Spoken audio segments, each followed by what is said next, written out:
Bonjour et bienvenue. France Processus a accueilli Célestine Tiaco, pilote de processus à l'UGAP, et Daniel Arrieta, directeur des logements d'exploitation, division production nucléaire chez EDF.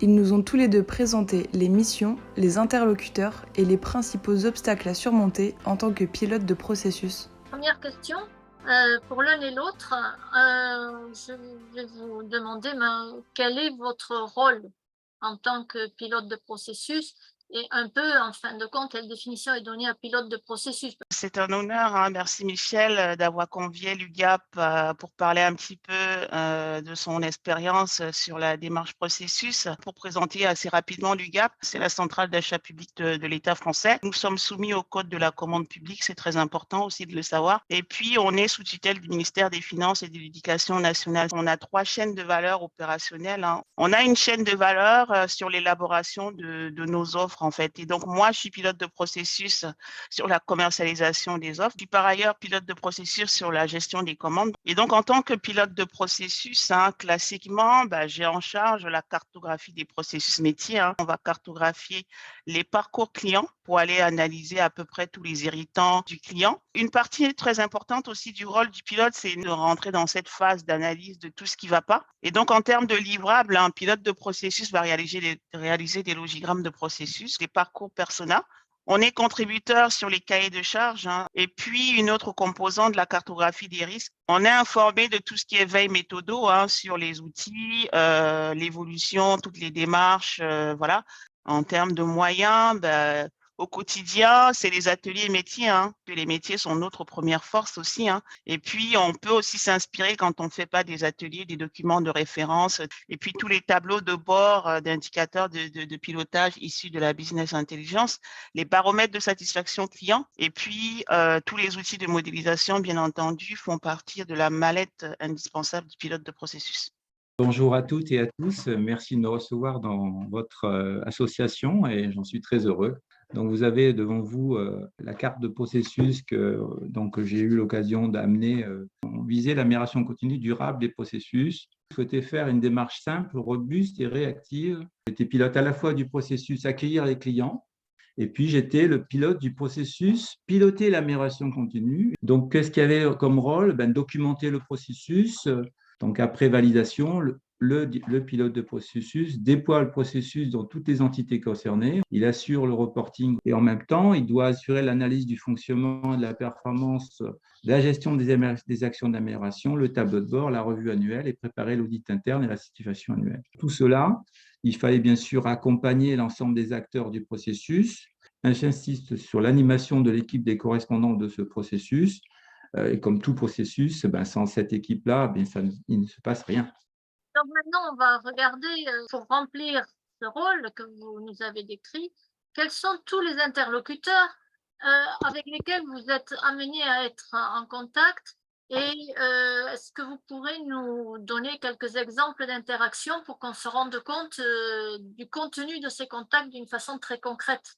En tant que pilote de processus, je suis dans une fonction support de l'entreprise qui s'appelle la direction du numérique. Et donc, moi, je suis dans un des départements de la DTP qui s'appelle le département transfo digital. J'ai au quotidien des interactions avec d'autres pilotes de processus parce qu'on a besoin aussi de s'accoster les uns avec les autres. J'ai des interactions avec les chefs de projet MOA, avec les responsables d'application. Donc, c'est le périmètre des outils, des directeurs de programme.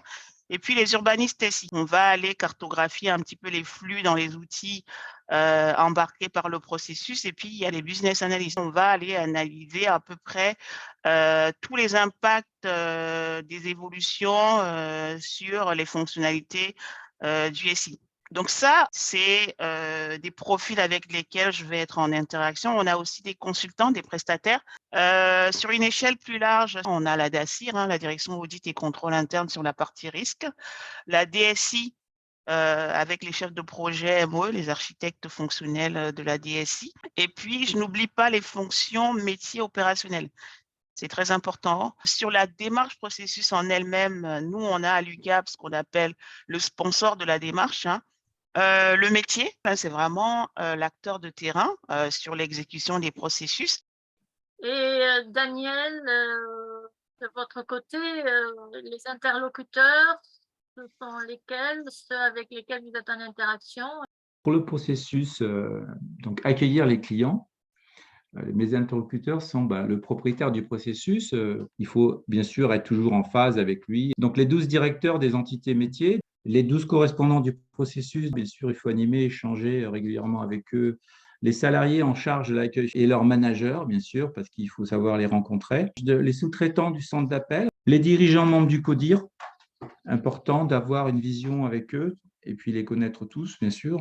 Alors, l'amélioration continue, ça s'est passé plus difficilement parce que les gens n'étaient pas habitués du tout à parler d'amélioration continue dans la division. Mais donc, on a toujours le propriétaire du processus. Il a fallu quand même bien avoir un très beau déroulé, une définition de tout ce qu'on allait faire. Donc, les 16 correspondants de ce processus en charge de piloter l'amélioration continue. Les 12 autres pilotes de processus, on a fait des journées d'animation, formation. Un autre point, c'est les dirigeants membres de l'équipe de direction élargie. Le réseau des éditeurs qui, en fait, était très important. Donc, on a fait une action douce pour qu'ils trouvent 2 auditeurs dans leur entité, les 2 prestataires externes, entre guillemets, le certificateur AFAC. Enfin, on a pris un prestataire en appui. Il nous fallait une compétence externe pour établir le diagnostic. Enfin, on a pris une compétence externe pour piloter les audits internes.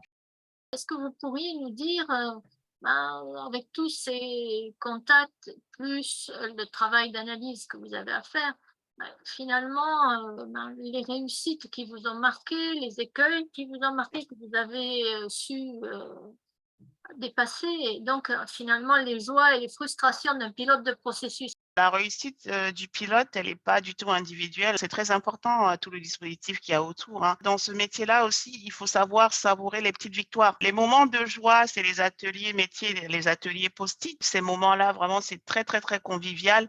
Le fait aussi d'avoir le sentiment d'être écouté, ça, c'est une joie du pilote de processus, hein. C'est une joie aussi de se dire, on est le relais un petit peu, un porte-parole du terrain vers la hiérarchie. Donc la joie, en fait, elle est collective là-dedans. Les confusions de jargon, je suis perpétuellement obligée de dire ça, c'est pas du processus, parce que sinon, le pilote de processus s'embarque dans tous les sujets. Très important aussi, les relations de pouvoir. Alors, quand on se retrouve avec des chefs de projet, qu'on se retrouve en plus avec des N+1 ou d'autres directeurs propriétaires qui ont d'autres priorités, ça peut être compliqué à arbitrer et à faire passer en fait tous les sujets liés au processus, hein. Côté EDF, justement, j'imagine que vous partagez un peu les joies et les frustrations qui ont été décrites par Célestine, mais vous pouvez nous en dire un peu plus si vous voulez. Et puis, à partir de là, justement, qu'est-ce que vous pensez que les qualités, les capacités, les compétences doivent être pour un pilote de processus, Daniel? Globalement, ce qui est important, c'est le plaisir d'avoir à travailler sur la coopération. Même s'il y a eu quelques petits écueils par-ci, par-là, on a réussi à travailler à la fois sur l'amélioration continue et ça s'est déployé de manière collective très rapidement. Et bien sûr, il faut être patient vis-à-vis des contraintes de relation avec les dirigeants et il faut aussi être tenace sur l'objectif que nous avons dans la certification donnée par le directeur. Avoir des alliés et on fait en sorte que les alliés convainquent les opposants. Qu'est-ce qui manquerait dans ce qu'on a déjà dit pour vraiment mettre en avant les conditions de réussite qui, de votre point de vue, doivent être alignées pour que le contexte soit favorable et opérationnel, pour que la démarche fonctionne bien? La première des choses qui pourrait mettre le pilote le plus à l'aise possible, c'est lui ouvrir les portes. En parler, utiliser son réseau, donner de la légitimité. Le pilote de processus doit se sentir soutenu. Aussi une sorte de reconnaissance, hein, je vais dire, hein. Toute victoire est bonne à prendre. C'est-à-dire, il ne faut pas se dire tout de suite, je vais être reconnu, tout de suite, je vais obtenir du métier qui vient en atelier métier. Mais c'est aussi au pilote de processus de s'engouffrer dans toutes les brèches possibles, hein. La question que vous m'aviez posée, c'est dans quelles conditions on pouvait réussir le pilotage par processus. Je dirais que ce manager doit être coopératif. Il doit gérer, comme je l'ai dit, avec souplesse et fermeté, et être patient et tenace. Et puis, de temps en temps, demander au directeur de division un coup de main. Après, c'est quelqu'un qui est à l'écoute des acteurs de son processus il utilise les suggestions les plus importantes. Il y a vraiment une gestion des opportunités et des risques majeurs à gérer. Ça me paraît important. Ce pilote-là, il doit créer la valeur ajoutée qui va bien pour son business. Quelques idées à partager, hein. C'est un enthousiaste, le pilote, hein, parce qu'il ne peut pas être pessimiste, hein, parce que s'il C'est démarre sûr, comme hein. ça, il ne va pas y arriver, hein. Et puis, il est fan de la coopération, de l'amélioration continue efficiente. Puis surtout, il faut aussi proposer des choses et puis derrière, on a cette légitimité renforcée et puis les risques aussi liés à une délégation de pouvoir, hein. Ce qui est important pour moi, c'est qu'au départ, il doit s'assurer de la compréhension des enjeux, de la stratégie, des objectifs et des risques majeurs. Il doit veiller à l'alignement stratégique et puis après, tout le long, à la mise à disposition des ressources humaines, techniques, des systèmes d'information. On a beaucoup parlé avec Célestine notamment. Il faut qu'il donne les éléments financiers, s'assurer qu'il y a une bonne gestion des risques et des points ouverts, s'assurer de la tenue des promesses du pilote. Il doit aussi veiller à son temps passé, le sien, aux heures allouées qu'il donne à chaque pilote et communauté de processus. Il faut vraiment être vigilant, de laisser du temps. Quand on fait l'amélioration continue, lorsqu'on fait les enquêtes auprès des satisfactions clients, lorsqu'on fait les enquêtes auprès du personnel, on a tous les moyens qui permettent d'améliorer les processus et l'activité d'une division commerciale. Donc ça, c'est très important d'avoir des outils à sa main. Et bon, et puis après, quand on part et qu'on a mis ça en place, on est très content aussi. Voilà. Merci pour votre attention. Je vous invite à prendre connaissance du calendrier et des thèmes qui seront au programme des prochaines réunions plénières de France Processus sur www.franceprocessus.org. À très vite!